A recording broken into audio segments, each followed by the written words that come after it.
The Student Success Center at Eastern Kentucky University presents Dealing with Test Anxiety, Graduate School Admission Exams. Test anxiety. Sound familiar? I am sure at this point in your academic career, you know a thing or two about feeling anxious before a big exam. You are not alone. The American Test Anxieties Association reports that the majority of students are stressed by tests and school more than anything else in their lives. When it comes to high-stakes exams like the GRE, MCAT, and LSAT, that can increase the anxiety level. Like most things, understanding what causes the problem can help us know how to deal with it. There is not a single answer for what causes test anxiety because it can be different for everyone. These can include things like fear of failure, the exaggerated importance of an exam, poor test history, lack of preparation, or perhaps a pre-existing anxiety disorder. Test anxiety is a type of performance anxiety causing a physiological response. This usually results from the worry and dread about test performance, which often interferes with normal learning, the ability to concentrate, and, not to mention, the actual performance on the test. Physical symptoms can include headaches, sweating, lightheadedness, panic attacks, and increased heart rate. There are emotional, behavioral, and cognitive symptoms as well. Some examples may include feeling angry, helpless, disappointed, comparing yourself to others, and thinking negatively about yourself. Managing test anxiety is most effective when you understand how the brain learns. To start, let's talk about metacognition. Metacognition is the awareness and understanding of one's own thought processes. Metacognitive practices increase the ability to transfer and adapt learning to new contexts and tasks. Retrieval is the act of recalling information from memory. There is effortful retrieval and repeated retrieval.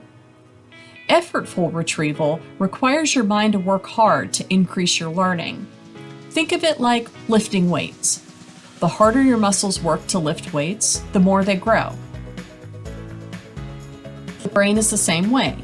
Working hard to retrieve information helps the brain retain that information better. Instead of peeking too quickly at that flashcard, work a little harder to remember the information, and then repeat. Repeated retrieval is frequently retrieving information, which is helpful for retrieving in serious settings and applying the information to more problems. The more you repeat the process, the better.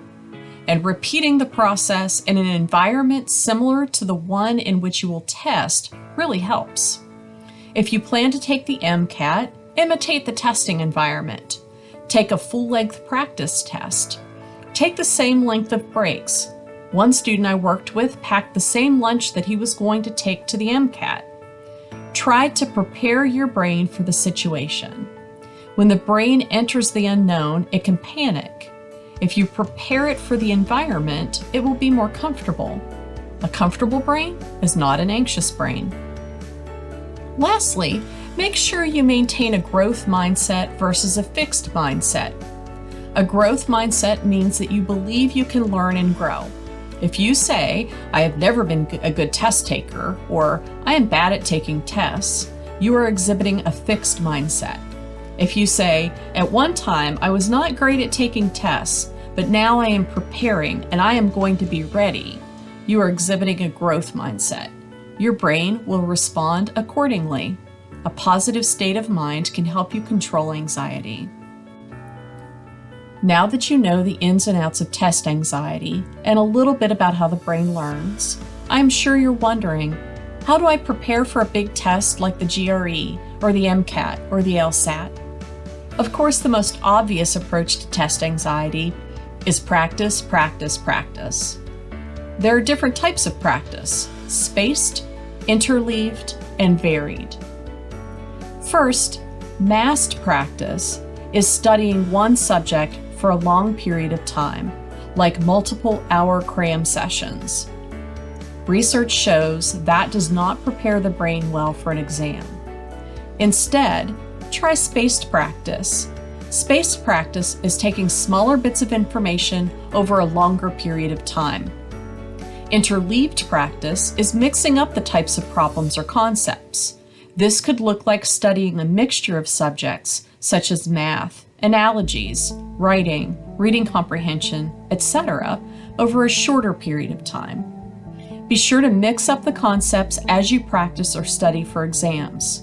Study the math section for 45 minutes. Take a break. Then work on the writing section. When you go back to the math section, you might have to work a little harder to think about the information. But that is effortful retrieval, so that's a good thing. Varied practice means using multiple methods for studying.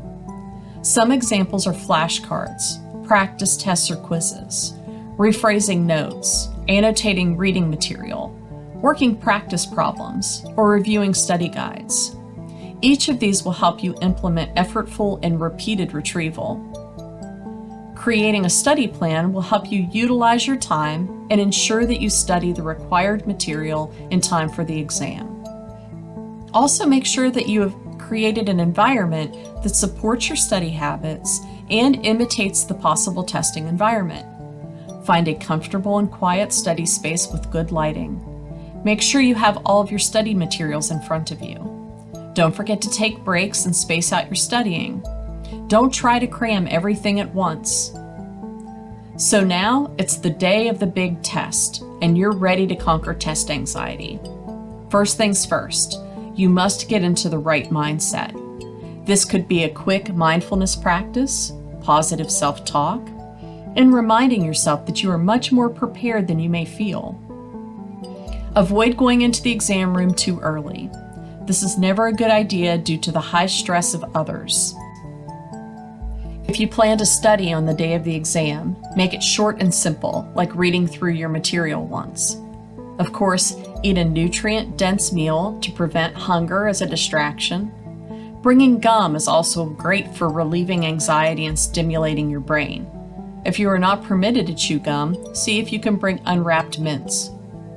Be confident. You have practiced the test and you know what to expect.